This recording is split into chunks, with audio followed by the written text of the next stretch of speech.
Today, we look at one of the most easily recognizable minerals and its elusive yet unpredictable qualities. This mineral shaped cultures and societies through the ages. Today, we talk about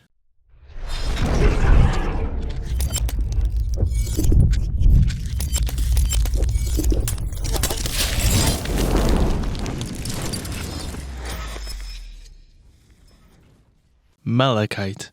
Malachite, from the Greek Malachite, or mallows, in allusion to the dark green leaves of the mallow plant. It is a carbonate of copper that forms in oxidized zones or near the surface of copper deposits, similar to how azurite forms, and is often found in association with chrysocolla, cuprite, turquoise, calcite, and azurite.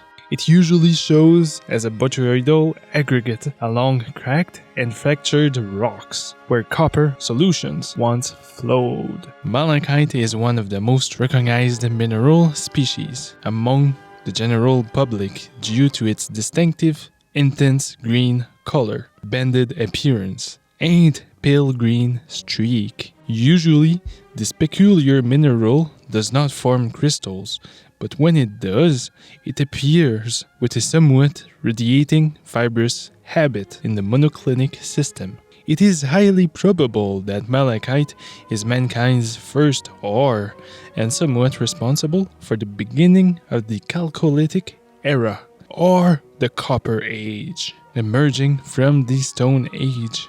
Malachite and azurite have been used as colors for paints for millennia, as a relatively high color stability when away from acids. High friability and low hardness made them the perfect minerals for such endeavors. To turn these minerals into paint, they had to be crushed into a powder. Coincidentally, turning malachite into a powder is also usually the first step in the smelting process to extract copper from it. Archaeologists and anthropologists have not found a clue as to how the thought process went into heating something non-metallic in appearance to extract a metal. But in our opinion, it is not out of the question to imagine that such powder only had to be misplaced by a distracted artist in a furnace and forgotten there for the discovery to have taken place. Due to the mineral's formation, malachite may appear as a pseudomorph of other minerals, especially azurite. A pseudomorph is a mineral